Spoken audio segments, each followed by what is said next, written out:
Hello everyone, আশা করছি সকলেই ভালো আছো। সকলকে আমার ইউটিউব চ্যানেল নলেজ ব্যাংক টুকেতে স্বাগত। আজকে আমি তোমাদের হাই মাদ্রাসা টেস্ট পেপার 2024-25-এর হিস্টোরি ইতিহাসের পেজ 368 সেট 1 অর্থাৎ তোমার 2 মার্কের যে 368 পেজের প্রথম যে স্কুলটা আছে সেই স্কুলের বিভাগ গ বিভাগ গয়ের 2 মার্কের যে কোশ্চেনগুলো আছে সেগুলো নিয়ে সেগুলোর অ্যান্সারগুলো নিয়ে আমি আজকের ভিডিও আলোচনা করব। এবং অ্যান্সারগুলো বলার আগে তোমাদের বলবো, চ্যানেল নতুন থাকলে চ্যানেলটিকে সাবস্ক্রাইব করুন এবং তার সাথে সাথে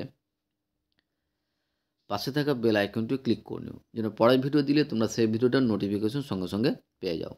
তার সাথে সাথে তোমাদের বলবো, যদি তোমরা পিডিএফ নিতে চাও, আমার কিন্তু ফিজিক্যাল সায়েন্স, লাইফ সায়েন্স এবং ম্যাথামেটিক্সের 1 মার্ক 2 মার্ক কমপ্লিট 10টা সেট করে, তার সঙ্গে ম্যাথামেটিক্সের বড় কোশ্চেনগুলো হচ্ছে, ঠিক আছে, বড় কোশ্চেনগুলো হয়ে গেছে অলরেডি। 6 দাগ, 7 দাগ, 8 দাগ, 15, 12 এগুলো কিন্তু মানে 6, 7 পুরোপুরি কমপ্লিট হয়ে গেছে। 8, 8, 12 কমপ্লিট হয়ে গেছে। 8 দাগ চলছে, ঠিক আছে। 7, 8 কমপ্লিট হয়ে যাবে আশা করছি। তো মেন যেটা হচ্ছে তোমাদের পিডিএফটা যে 1 মার্ক আর 2 মার্কের। এবার তার সঙ্গে হচ্ছে তোমার ইতিহাসের যে আমি আজ থেকে শুরু করলাম, ইতিহাসের 2 মার্কেরগুলো আশা করছি এই কদিনের মধ্যে আমি কমপ্লিট করতে পারবো, ঠিক আছে। 2 মার্কের পিডিএফগুলো আশা করছি কমপ্লিট করে নেব, ঠিক আছে। তো পিডিএফের মূল্য হচ্ছে 125 টাকা। তার মানে কী কী পিডিএফ পাচ্ছ তোমরা? যে লাইফ সায়েন্সের 1 মার্ক 2 মার্ক, ফিজিক্যাল সায়েন্সের 1 মার্ক 2 মার্ক, ম্যাথামেটিক্সের 1 মার্ক 2 মার্ক প্লাস বড় কোশ্চেনগুলো, যেগুলো এইটুকু টাইমের মধ্যে করা হবে, ঠিক আছে, সেগুলো।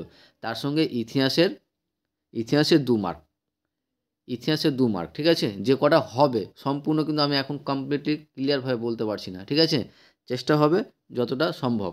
দিনে যদি কদিন কদিন টাইম আছে, মোটামুটি আজকে 10 দিন প্রায় টাইম আছে। যে প্রতিদিন করি তো 10টা সেট আশা করছি কমপ্লিট হয়ে যাবে প্রতিদিন। তো প্রতিদিন 2টা করে করার চেষ্টা করব। তো আশা করছি 2 মার্কেরগুলো কমপ্লিট হয়ে যাবে, ঠিক আছে। তো তোমরা যদি পিডিএফ নিতে চাও, 4টা সাবজেক্টের physical science, life science, mathematics এবং হিস্টোরি পিডিএফগুলো কীরকমভাবে থাকবে তোমরা একবার দেখে নাও এই ভিডিওয়ে, ঠিক আছে। এরকম পিডিএফ থাকবে।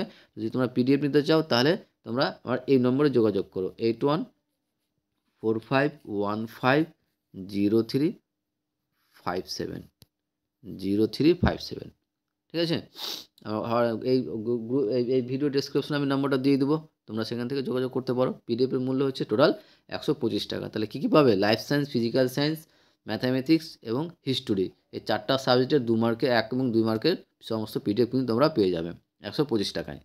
তাহলে আমরা 2 মার্কের হিস্টোরির যে কোশ্চেনগুলো আছে সেগুলো আমরা শুরু করি। প্রথমে বলেছে যে স্থানীয় ইতিহাস বলতে কী বোঝো? স্থানীয় ইতিহাস বলতে কী বোঝো? স্থানীয় ইতিহাস হলো একটি ভৌগোলিকভাবে আবদ্ধ অঞ্চল, যেমন একটি অঞ্চল, একটি রাজ্য, একটি কাউন্টি, একটি শহর, একটি গ্রাম বা একটি আশেপাশে ইতিহাসের অধ্যয়ন। এটা হচ্ছে স্থানীয় ইতিহাস। নেক্সট বলছে ভারতের শিক্ষার ইতিহাসে 1813 খ্রিস্টাব্দ সনদ আইনের গুরুত্ব কী? ভারতের শিক্ষার ইতিহাসে 1813 খ্রিস্টাব্দে যে সনদ আইনের গুরুত্বটা কী? যে ভারতের শিক্ষার ইতিহাসে 1813 খ্রিস্টাব্দের গুরুত্ব হচ্ছে, 1 নম্বর হচ্ছে যে এই আইনের মাধ্যমে ভারত শিক্ষার প্রসারের জন্য বার্ষিক 1 লক্ষ টাকা বরাদ্দ করা হয়। এই আইনের মাধ্যমে ভারত শিক্ষার প্রসারের জন্য বার্ষিক 1 লক্ষ টাকা বরাদ্দ করা হয়। 2 নম্বর, যে এই আইনের মাধ্যমে ভারতে পাশ্চাত্য শিক্ষা, বিশেষ করে ইংরেজি ভাষা সরকারিভাবে স্বীকৃত হয়। 3 নম্বর, এই আইনের মাধ্যমে ভারতীয় বিদ্বান আদিবাসীদের উৎসাহিত করার ব্যবস্থা করা হয়। এটা ছিল আমাদের ভারতের ইতিহাসের শিক্ষার যে 1813 খ্রিস্টাব্দের সনদ আইন ছিল তার গুরুত্ব, ঠিক আছে। নেক্সট 3 নম্বর হচ্ছে সন্ন্যাসী বিদ্রোহের 2জন নেতার নাম বলো। সন্ন্যাসী বিদ্রোহের 2জন নেতার নাম হচ্ছে, এক নম্বর হচ্ছে মজনু শাহ ও ভবানী পাঠক। সন্ন্যাসী বিদ্রোহের 2জন নেতার নাম হলো, একজন হচ্ছে মজনু শাহ আর একজন হচ্ছে ভবানী পাঠক। নেক্সট বলেছে প্রাচ্য পাশ্চাত্য দ্বন্দ্ব, এটা টিকা লিখতে বলেছে, যে টিকা লেখো প্রাচ্য পাশ্চাত্য দ্বন্দ্ব। কীভাবে লিখবো উত্তরটা দেখো, যে 1813 খ্রিস্টাব্দের সনদ আইনে ভারতীয় শিক্ষার জন্য, এটা কিন্তু এটা মিস্টেক হয়েছে, হ্যাঁ, এটা কিন্তু হবে না, এটা কিন্তু আগের কোশ্চেনের অ্যান্সার, যে সনদ আইনের গুরুত্ব, ঠিক আছে। এটাই লিখবে, তুমি এখান থেকে লিখবে যে ফার্স্ট, যে প্রাচ্য পাশ্চাত্য শিক্ষা, যে এই সময় এদেশে 2 ধরনের, বা একটু লিখা যায় যে 1813 খ্রিস্টাব্দে সনদ আইনে ভারতীয়দের শিক্ষার জন্য বার্ষিক 1 লক্ষ টাকা নির্দেশ দেওয়া হয়। প্রাচ্য পাশ্চাত্য শিক্ষা হচ্ছে কি, এই সময় এদেশে 2 ধরনের শিক্ষা ব্যবস্থা চালু হয়। 1 সংস্কৃত, আরবি, ফরাসি ভাষা নিয়ে প্রাচ্য শিক্ষা, আর 2 হচ্ছে ইংরেজি ভাষার মাধ্যমে পাশ্চাত্য শিক্ষা। এবার প্রাচ্য পাশ্চাত্য দ্বন্দ্বটা কি, যে জেমস প্রিন্সেপ প্রমুখ প্রাচ্য শিক্ষার পক্ষে এবং ট্রেভিলিয়ান প্রমুখ পাশ্চাত্য শিক্ষার পক্ষে ছিলেন। সরকার কর্তৃক বরাদ্দ 1 লক্ষ টাকা কোনো খাতে ব্যয় করা হবে তা এই দুই পক্ষের দ্বন্দ্ব চলতে থাকে। একে প্রাচ্য পাশ্চাত্য দ্বন্দ্ব বলে। মেকেলের মন্তব্যে এই দ্বন্দ্বের অবসান ঘটে। এটা ছিল আমাদের প্রাচ্য পাশ্চাত্য দ্বন্দ্ব। এটা পুরোটা লিখবে, ঠিক আছে, পুরোটাই। নেক্সট, সভাপতির যুগ বলতে কী বোঝো? সভাপতির যুগ বলতে যে 19 শতকের মাঝামাঝি সাম্রাজ্যবাদী ব্রিটিশ শাসনের বিরুদ্ধে ভারতীয় জাতীয়তাবাদ জেগে ওঠে। জাতীয়তাবাদের বিকাশের গুরুত্ব ভারতীয়রা উপলব্ধি করে যে অত্যাচারী ব্রিটিশ শাসনের বিরুদ্ধে ভারতবর্ষের স্বার্থ রক্ষার জন্য রাজনৈতিক আন্দোলন গড়ে তোলার দরকার। এই প্রেক্ষাপটে 19 শতকে দেশের বিভিন্ন প্রান্তে কতগুলি রাজনৈতিক সংগঠন গড়ে ওঠে। এইভাবে 19 শতকের বিভিন্ন সমরেশন কিছু রাজনৈতিক সংগঠন গড়ে ওঠায় এই শতকের সভা সমিতির যুগ বলে অভিহিত করা হয়। এই শতককে সভা সমিতির যুগ বলে অভিহিত করা হয়। নেক্সট, চৌরি চৌরা ঘটনাটি উল্লেখ করে। Important question, very very important question এটা, ঠিক আছে। এটা কোশ্চিনটা ভালো করে তোমরা পড়ে নিও, মুখস্থ করে নিও। চৌরি চৌরি ঘটনাটা কি, যে 1922 খ্রিস্টাব্দে 5 ফেব্রুয়ারি উত্তরপ্রদেশের গোরক্ষপুর জেলায় চৌরিচৌরা নামক স্থানে ভগবান আহির নামে এক স্বেচ্ছাসেবকের উপর পুলিশ অকথ্য অত্যাচার করে। যে পুলিশ বিনা প্রচারণায় জনতার ওপর গুলি চালায়, ফলে উত্তেজিত জনতা চৌরিচৌরা থানায় আগুন ধরে দেয় এবং 22 জন পুলিশকর্মী মারা যায়। এই ঘটনা চৌরি চৌরা ঘটনা নামে পরিচিত। খুব ইম্পর্টেন্ট কোশ্চিন, ঠিক আছে। নেক্সট, ওয়ার্কস অ্যান্ড পেজেন্ট পার্টি কেন প্রতিষ্ঠিত হয়েছিল?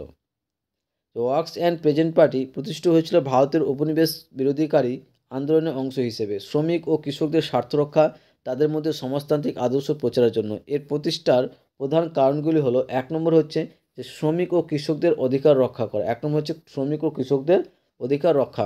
যে ঔপনিবেশিক শাসনের সময় কৃষক ও শ্রমিকরা শোষণের শিকার হচ্ছিল। এই পার্টি তাদের অর্থনৈতিক ও সামাজিক অবস্থার উন্নতি ঘটানোর লক্ষ্যে গঠিত হয়। নেক্সট, 2 নম্বর, যে সমাজতান্ত্রিক আদর্শের প্রসার কি, যে রাশিয়ার বলশেভিক বিপ্লবের প্রভাবে ভারতেও পড়েছিল। সমাজতান্ত্রিক আন্দোলনের আদর্শ প্রচার করে শোষণমুক্ত সমাজ প্রতিষ্ঠা ছিল পার্টির অন্যতম লক্ষ্য।